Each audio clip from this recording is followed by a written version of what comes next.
अय हुसैन, अय हुसैन, अय हुसैन, जीते रहो शबीर पे मरने वालों, मरने वालों। हमें हुसैन मनाने वाले आबाद रहे, हुसैन हुसैन मनाने वाले आबाद रहे। औज़ुबिल्लाहि मिनश्शैतानिर्रजीम, बिस्मिल्लाहिर्रहमानिर्रहीम। ज़ियारत आशूर और सिफ़ात ज़ाहिर के उन्वान से प्रोग्राम इस्लाम 24/7 में आपका होस्ट सैयद मीसम रज़ा हाज़िर खिदमत है। आज मुहर्रम की दूसरी तारीख़ है।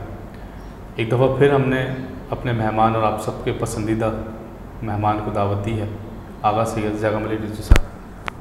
हम बहुत शुक्रगुज़ार हैं कि आगा मुस्तकिल हमें टाइम दे रहे हैं।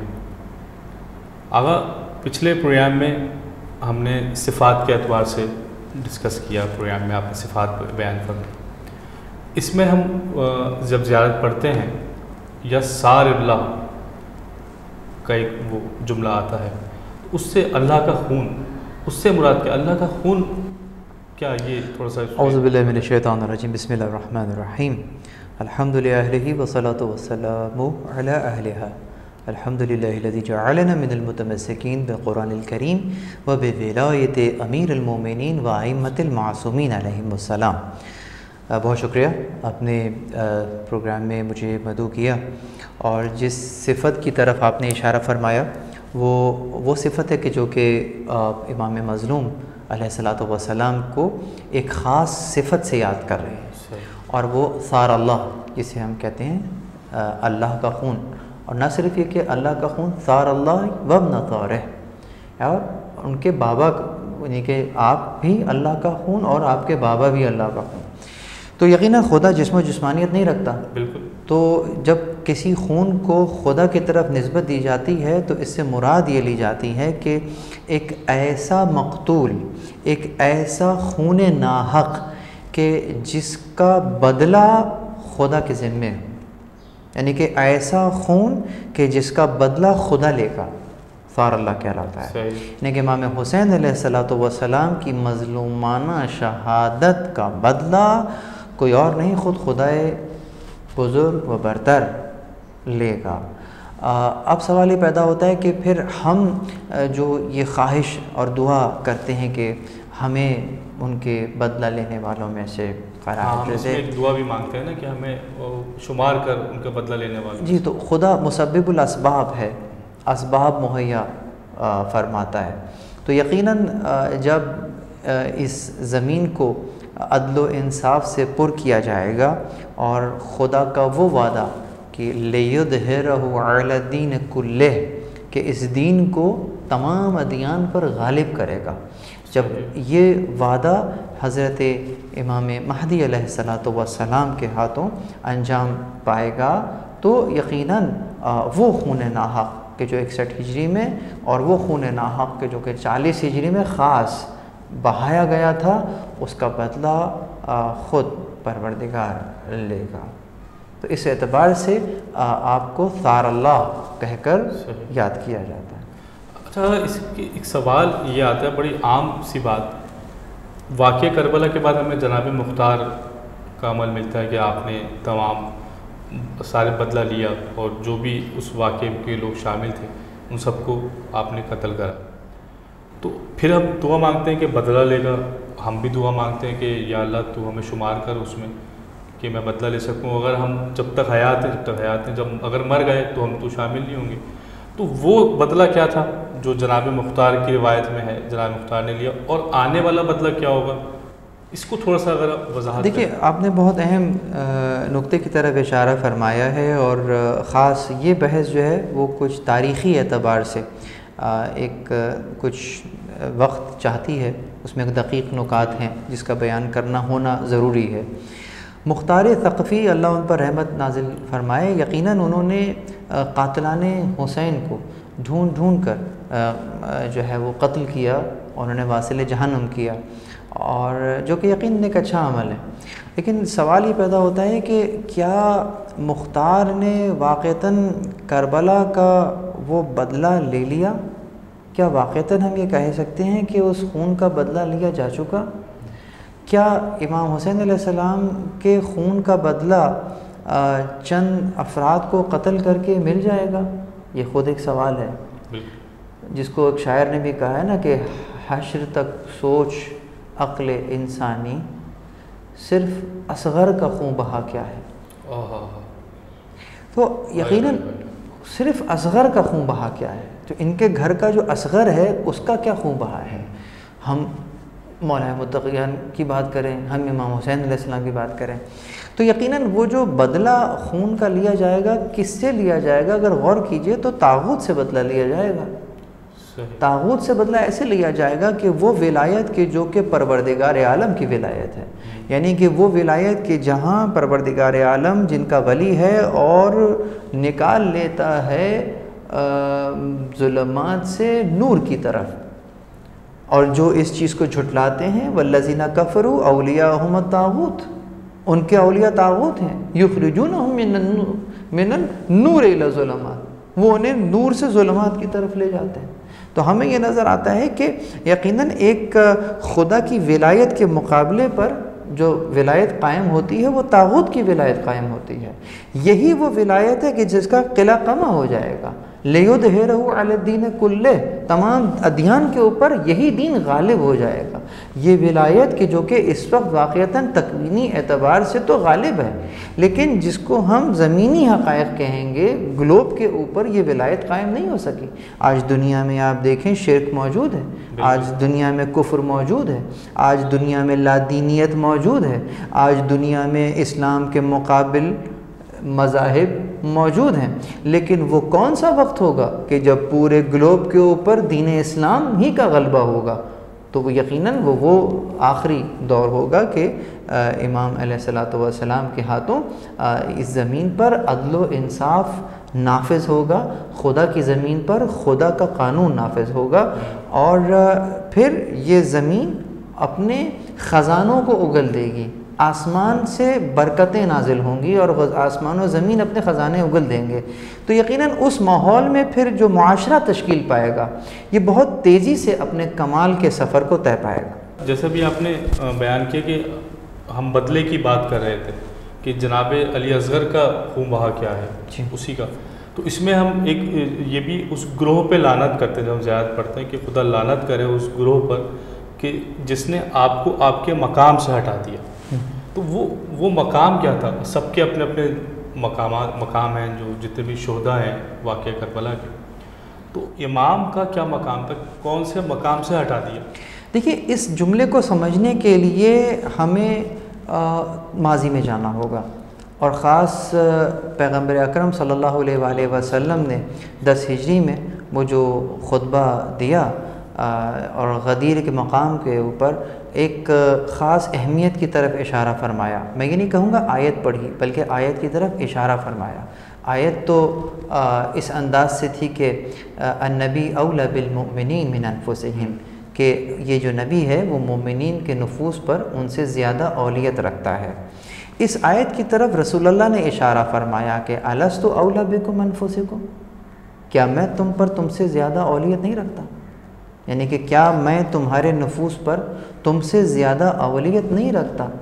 तो सब ने एक ज़ुबान होकर कहा था क़ालू बला, क्यों नहीं। यानी रसूलुल्लाह मोमिनीन के नफूस के ऊपर उनसे ज़्यादा औलियत रखते हैं। रसूलुल्लाह की मर्ज़ी मोमिनीन की मर्ज़ी पर गालिब है, ना कि मोमिनीन की मर्ज़ी रसूलुल्लाह की मर्ज़ी पर गालिब है। इसके बरक्स नहीं है मामला। तो अब रसूलुल्लाह का मकाम क्या है? रसूलुल्लाह का मकाम ये है कि वो तुम्हारे मौला हैं। मौला यानी औला बतसर्रुफ़ हैं, ये रसूलुल्लाह का मकाम। ये रसूलुल्लाह को मकाम किसने दिया? खुदा ने दिया, क्योंकि रसूलहू उसका रसूल है, खुदा ने इनको ये मकाम दिया है। यही मकाम परवरदिगार आलम ने जो मकाम इन्हें दिया। अच्छा, यहाँ बहस है, एक मुकाम है एक मकाम है। अच्छा, मुकाम पे ज़म्मा है और मकाम पे फ़तह है। मुकाम कहते हैं किसी जगह को और मकाम कहते हैं दर्जे को। अच्छा, मुकाम मकाम, मुकाम और मकाम। मुकाम यानी कोई जगह, मकाम यानी दर्जा।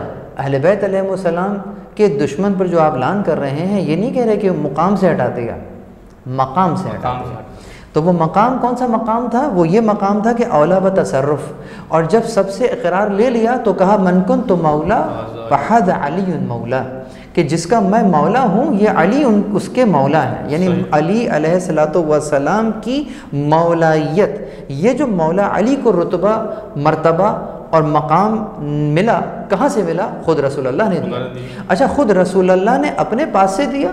जी नहीं, रसूलुल्लाह ने ऐलान फरमाया, मकाम खुदा ने दिया। क्यों? इसलिए खुदा का ओहदा है, ला यनालु अहदी यद्दालिमीन, मेरा ओहदा जो है वो ज़ालिमीन तक नहीं जाता। तो ओहदा तो खुदा का है, रसूलुल्लाह ने ऐलान फरमाया है। यानी रसूलुल्लाह ने जो ऐलान फरमाया वो भी खुद से नहीं फरमाया, ऐलान का हुक्म हुआ कि पहुँचा दो, तो आपने पहुँचाया। तो यकीनन अपने मौला के हुक्म से उन्होंने अली को मौला बना दिया, मौला ने मौला के हुक्म से मौला बना दिया। तो अब ये मकाम, ये जो मकाम है, मुकाम गदीर पर जो मकाम अली है, मुकाम गदीर पर जो मकाम, सुभान अल्लाह, जो मुकाम गदीर पर जो मकाम अली है वो औलियत रखता है, औला व तसर्रुफ़ रखता है मोमिनीन के क़ुलूब के ऊपर। यही वो मकाम था कि जिसको बाकी रखना था, लेकिन हटा दिया और उनको वो हक़ रहबरी न दिया। और इस डी ट्रैक होने का जो भयानक नतीजा निकलता है वो हमें करबला के मैदान में नज़र आता है कि वो हुज्जत खुदा कि जिसका ये मकाम था कि ये औला व तसर्रुफ़ है, इसका मर्तबा वो मर्तबा था जो अल्लाह ने इसे दिया है। उम्मत ने इसे वो मकाम नहीं दिया जो अल्लाह ने दिया था और अपनी मर्ज़ी को इन पर तसल्लुत कर दिया, ना कि इनकी मर्ज़ी को अपने ऊपर नाफिज करते। और वो मर्तबा जो खुदा ने दिया था उस मर्तबे का पास रखते, इन्होंने उन्हें उस मर्तबे से गिरा दिया कि जिस मर्तबा परवरदिगार ने आपको दिया था। यही वजह है कि गदीर और करबला में बहुत गहरा रिश्ता है, बहुत गहरा ताल्लुक़ है।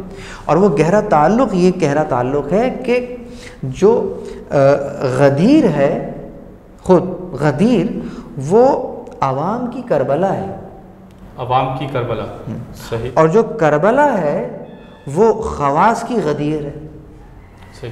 अगर मैं आपकी इस बात को, हम ब्रेक का वक्त हो जाता है, हम ब्रेक के बाद यहीं से इसको आगाज़ करेंगे। नाज़रीन, हमारे ब्रेक का वक्त हो जाता है, हम अपनी गुफ्तगू का आगाज़ ब्रेक के बाद यहीं से करेंगे। ग़म हुसैन मनाने वाले आबाद नहीं, ग़म हुसैन मनाने वाले आबाद। अपनी गुफ्तगू का आगाज़ वहीं से करते हैं जहाँ से हमने मुनक़ता किया था।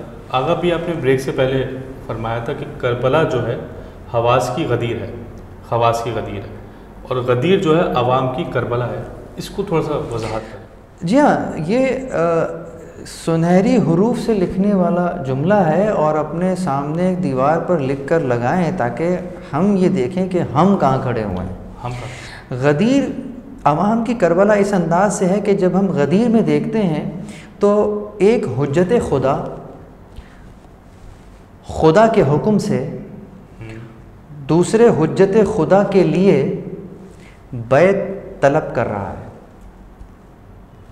यानी गदीर में हुज्जत खुदा बैत तलब कर रहा है, मांग रहा है बैत करो। नतीजे में क्या हुआ कि अवाम ने, यानी जो अमूमी अंदाज से देखा जाए, उस बैत का पास नहीं किया, ठीक है, और उन्हें हक़ रहबरी नहीं दिया। यानी अवाम ने दगा दिया। ख़ास लोग अगरचे साथ थे लेकिन अवाम ने दगा दिया। बैत को तलब किया जा रहा है, अवाम ने दगा दिया। कुछ लोगों ने साथ दिया पर जो लेकिन मेजॉरिटी ने दगा दिया, खामोश हो गए, मसलहतें आड़े आ गईं। ठीक है, मुकाबले पर नहीं भी आए तो मवाफ़क़त में भी नहीं आए। तो सवाल ये पैदा होता है कि फिर करबला में क्या हुआ। अब करबला में सिनेरियो उलट है, वहाँ बैत तलब की जा रही है और यहाँ खैमे में बैत उठाई जा रही है।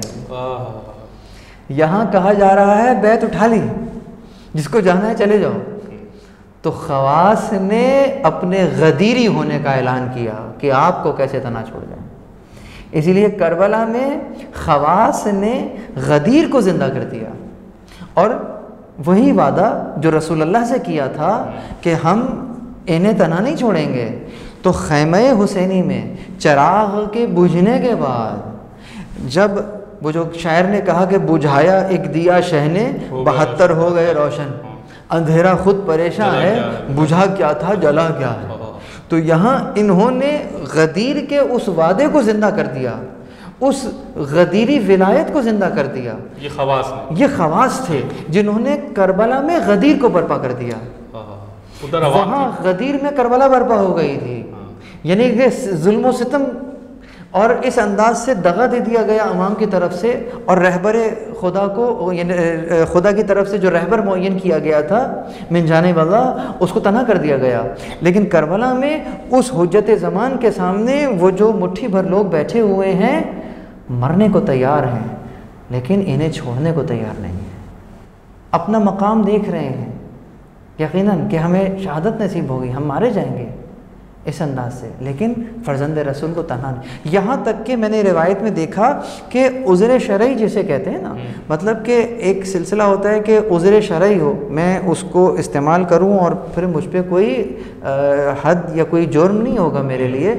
आपने ये तक कहा कि अगर तुम इस वक्त जाना इस तरह से चराग की रोशनी में नहीं जा सक रहे हो और तुम शर्मा रहे हो, मैं चराग बुझा देता हूँ, तब भी कोई उठकर नहीं गया।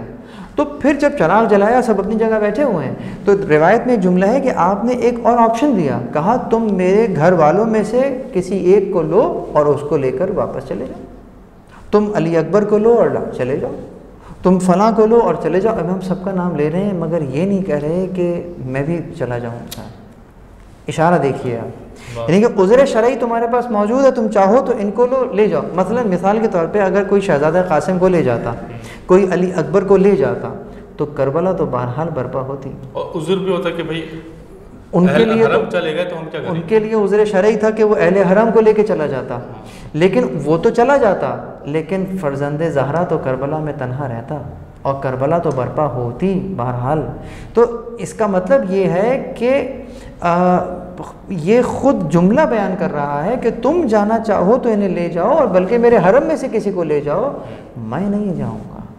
ये एक साइलेंट मैसेज है कि जो इमाम शनास है उसकी निगाह यहाँ पर होगी कि अगरचे उसके पास एक सेफ पैसेज मौजूद है, लेकिन फिर भी वो अपने इमाम को तना नहीं छोड़ेगा। ना इमाम ने ये कहा कि मैं नहीं जाऊँगा, तुम्हें जाने तो जाओ। इमाम ने ये नहीं कहा कि मैं भी चला जाऊँगा। मसलन इमाम के इस जुमले में ये बात मौजूद है कि अगरचे तुम इनको भी ले जाओ तो भी मैं तो यही हूँ।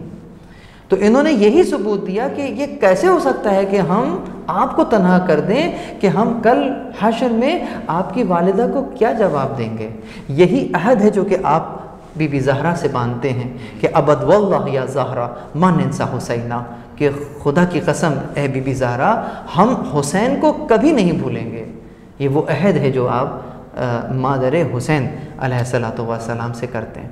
ये अय्याम अज़ा का बर्पा होना, ये अय्याम अज़ा का इस अंदाज से मनाना किस बात की तरफ इशारा करता है? ये बीबी ज़हरा से किया हुआ वही अहद है कि बीबी हम अपने तौर पर हम ये यकीन दिलाते हैं अपनी पूरे वजूद के साथ कि हम हुसैन को तन्हा नहीं छोड़ेंगे। यानी गदीर में भी करबला बर्पा हुई। गदीर का करबला का मतलब यही कि यानी कि कर्ब वो बला, जहाँ कर्ब भी हो बला भी हो, तो गदीर में वो मुसीबत और वो परेशानी ये आई कि जो आज बखिन बखिन कह रहे हैं, कल वो अपने वादे को भूल गए। तो ये करबला, ये भी जुल्म था, ये कर्ब और बला है, ये तकलीफ़ का मकाम है, ये मुसीबत का मकाम है। करबला का मतलब फ़कत वो वाक़या नहीं, कर्ब व बला, खैरबिन व बला, जिसमें कर्ब भी है बला भी है। गदीर में कर्ब और बला ये है कि देखो कि आज जो मुबारकबाद दे रहा है, कल वो अपने वादे से पीछे हो गया। आज जो लोग सामने हैं, कल जब बीबी ज़हरा घर से निकल रही हैं कि तुम्हें क्या हो गया, तुमने अली को तन्हा छोड़ दिया, तो फिर अब घर से कोई नहीं निकलता। इनकी मसलहतें इनके आड़े आ गई हैं। तो यकीनन ये ख़ुद एक सवाल है जो मैं आपसे कह रहा था कि मैं कहाँ खड़ा हूँ। कहीं ऐसा तो नहीं है कि मैं भी वाह वाह कर रहा हूँ, लेकिन अमली मैदान में मैं अलग हूँ और मौला अली कहीं अलग। तो फिर अगर इसको हम इससे भी जोड़ सकते हैं, जैसे हम खुद ज़ियारत आशूरा में ज़ालिमीन पे भी लानत करते हैं और उस जुल्म की बुनियाद डालने वालों पे भी लानत करते हैं। बिल्कुल ऐसा ही, गदीर में भी जुल्म हुआ, बिल्कुल जुल्म था गदीर में, तो उन पे भी लानत है ये। बिल्कुल, यानी कि हर उस शख्स के ऊपर आपने लान, यानी लान कहते हैं किसी के लिए ऐसी दुआ करना कि परवरदिगार तू इसे अपनी रहमत से दूर कर दे, यानी कि लान एक दुआ है, परवरदिगार आलम से दुआ मांगी जा रही है कि तू फ़लाँ को अपनी रहमत से दूर कर दे। इसका उलट दुरूद है, यानी कि दुरूद और लान ये दो ऐसी चीज़ें हैं कि जिसको आप कहिए ब्लैंक चेक है, इसमें टाइटल लिखने की ज़रूरत नहीं है, इसको जहाँ जाना होता है वहाँ चली जाती है। आप अगर दुरूद भेजें तो दुरूद जहाँ जाना है वहीं जाएगा, और अगर आप लान करें तो ये जहाँ जानी है वहीं जाएगी। ठीक है, अब हम अपने उस सेगमेंट की तरफ आते हैं, सिफ़त ज़ाहिर। आज कौन सा तोहफ़ा? यकीनन जिस तरीके से हमारी गुफ्तगू सिफ़ात ज़ाहिर के ज़ैल में चल रही है और ख़ुसूसियत के साथ हमारी नज़रों के सामने ज़ियारत आशूर है और उसी में से हम ये सिफ़ात बयान कर रहे हैं, तो जहाँ से हमने बात को ख़त्म किया हम यही सिफ़त आपके सामने लेकर आते हैं कि जो तीसरी सिफ़त है ज़ाहिर की वो यही है कि यकीनन वो खुदाई ओहदों और मर्तबों का पास रखता है, यानी कि वो ओहदे जो खुदा के ओहदे हैं उनका पास रखना, यानी कि उनको वो मकाम देता है जो परवरदिगार ने उन्हें दिया है। इसीलिए कहता है कि वो जो जुमला मैंने आपके सामने अर्ज़ किया कि वल्लाअनल्लाहु उम्मतन दफ़अतकुम अन मकामिकुम, यानी ये दुआ कर रहा है परवरदिगार से कि परवरदिगार तू अपनी रहमत हटा ले उन लोगों के ऊपर कि जिन्होंने इन्हें उनके मकाम से हटा दिया जो तूने इन्हें दिया था। तो इसको पलट दीजिए भाई, तुम अगर किसी के लिए बद्दुआ कर रहे हो तो ख़ुद तुम्हारा वजीफ़ा क्या होना चाहिए? अगर कोई उनको उनके मकाम से हटा रहा है तो वो काबिल बद्दुआ है, वो काबिल लान है। तो पलटकर ज़ाहिर की सिफ़त क्या होगी? ज़ाहिर के अंदर कभी भी ये सिफ़त जमा नहीं हो सकती कि वो अपने वक्त के इमाम को उनके मकाम से हटा दे। तो ये ओहदों का पास रखता है, ये मर्तबों का पास रखता है और यकीनन उनको वो मकाम देता है जो अल्लाह ने उन्हें दिया था। साथ ही वो दूसरा काम करता है, ये चौथी सिफ़त आ जाएगी, और वो ज़ालिमीन से बेज़ारगी है। ये ज़ालिमीन से बेज़ारगी वो इस अंदाज से करता है कि वल्लाअनल्लाहु, बहुत तवज्जो रखेंगे, जुमले बहुत नूरानी जुमले हैं। लअनल्लाहु मुमहदीन, अब ये मुमहदीन कौन है?